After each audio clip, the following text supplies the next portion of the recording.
Olá! Desde o final do ano passado, o mundo acompanha atento as manifestações populares no Oriente Médio. Os protestos começaram na Tunísia.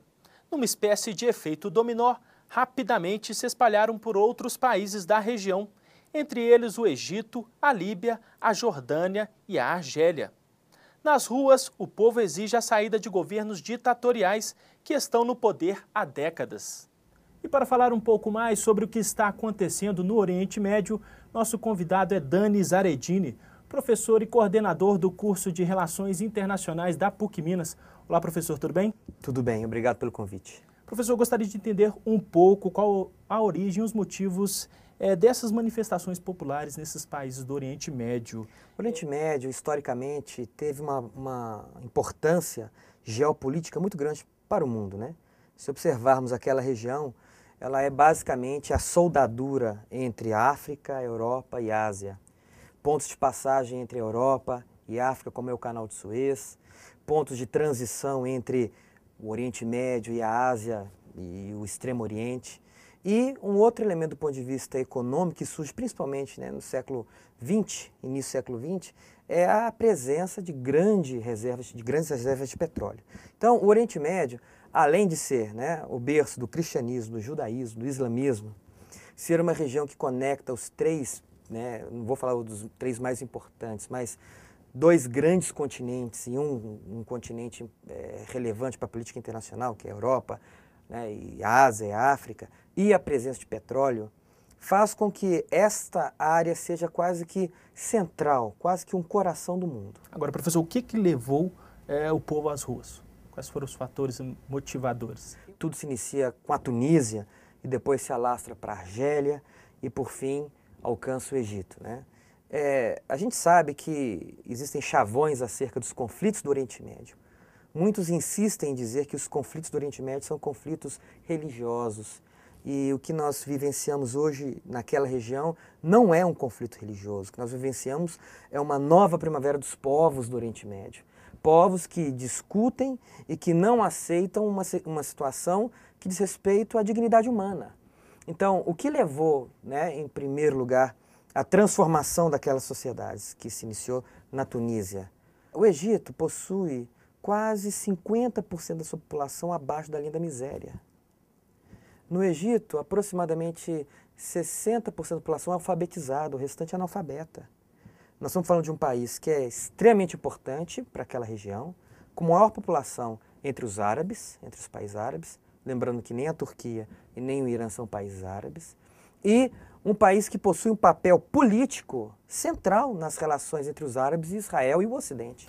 Pois é, professor, sobre isso, essas rebeliões populares que já derrubaram dois ditadores, o do Egito e o da Tunísia, quais impactos que elas trazem na geopolítica mundial?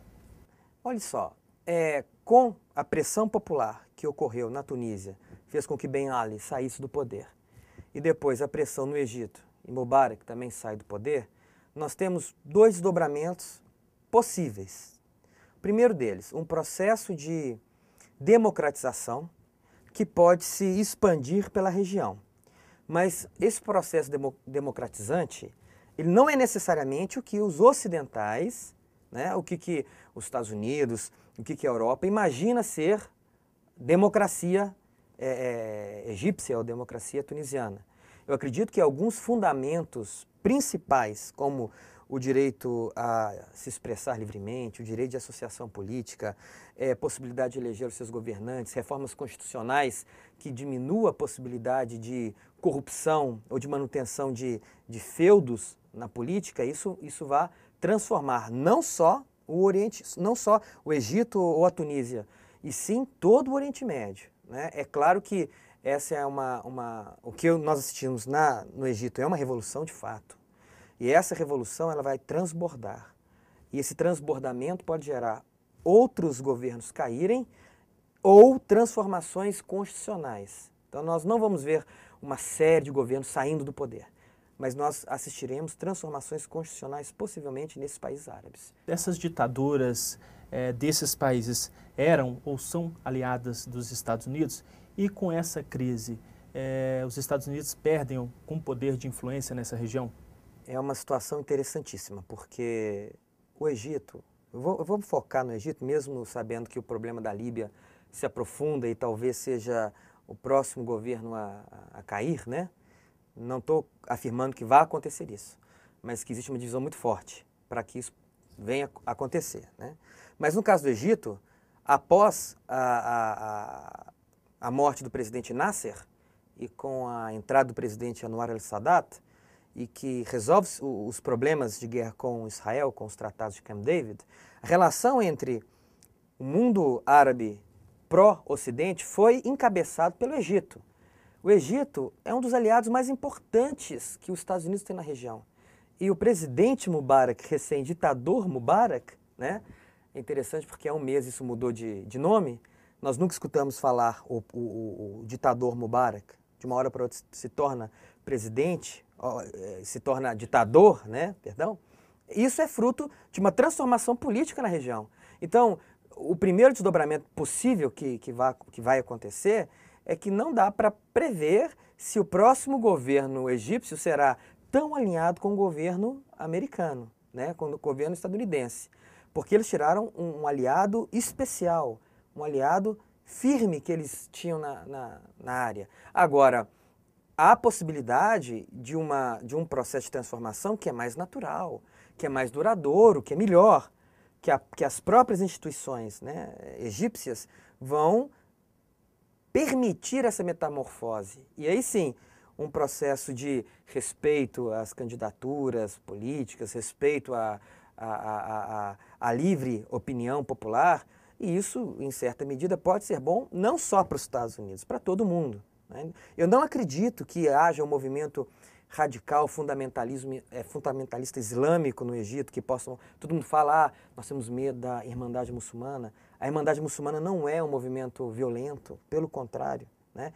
Ela é um movimento político, de solidariedade, importante para o Egito e que vai ocupar espaços relevantes nesse processo de transformação. Professor, vou convidá-lo para assistirmos a uma reportagem feita pela nossa equipe e logo em seguida a gente volta falando um pouquinho mais sobre o Egito. Vamos lá? Vamos lá. Localizado no Oriente Médio, entre a Ásia e a África, o Egito é o país mais povoado do mundo árabe, mas também é um dos mais pobres. 40% da população vive com menos de $2 por dia. O país é vizinho de Israel, com quem travou duras guerras, e detém o controle do Canal de Suez, importante passagem marítima entre a Europa e a Ásia. O Egito é uma referência do ponto de vista da população, tem a maior população da região talvez, tem o 10º exército do mundo, tem uma posição muito importante em relação ao conflito com Israel e, de certa forma, é um país estratégico para poder equilibrar as relações, principalmente entre o Ocidente e a própria região do Oriente Médio e Norte da África. O Oriente Médio passa neste começo de 2011 por uma série de mudanças políticas, desencadeadas por revoltas populares.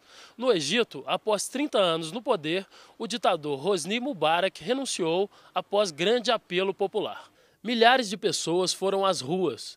Os protestos exigiam a destituição do ditador e a realização de eleições parlamentares.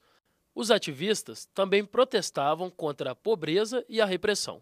Grande parte dessa manifestação tem origem na insatisfação das gerações mais novas em relação a custo de vida, falta de expectativa em relação a emprego, ou seja, não tem nenhuma expectativa em relação ao futuro. Está sendo uma população extremamente alfabetizada, que muitas vezes cursou curso superior no exterior ou no próprio Egito, e que atualmente, diante da crise econômica, não tem expectativa de crescimento ou de melhoria de condições de vida. Depois de 18 dias de protestos e mortes, um conselho militar assumiu o poder e pretende governar até as eleições de setembro, mas o clima na região ainda é de incerteza. Eu acho que o medo principal do Ocidente é um medo quase que atávico que ele tem em relação ao Islã. Ele tem medo do Islã, né, que o Islã pode representar em termos de alternativa política, e esse medo às vezes é justificado, às vezes não é justificado. E é claro, como se trata de uma região do qual o Ocidente depende muito, principalmente do hemisfério norte, em termos de petróleo, qualquer regime que surja ali, que seja hostil ao Ocidente, corre-se o risco, na verdade, de usar o petróleo como arma política.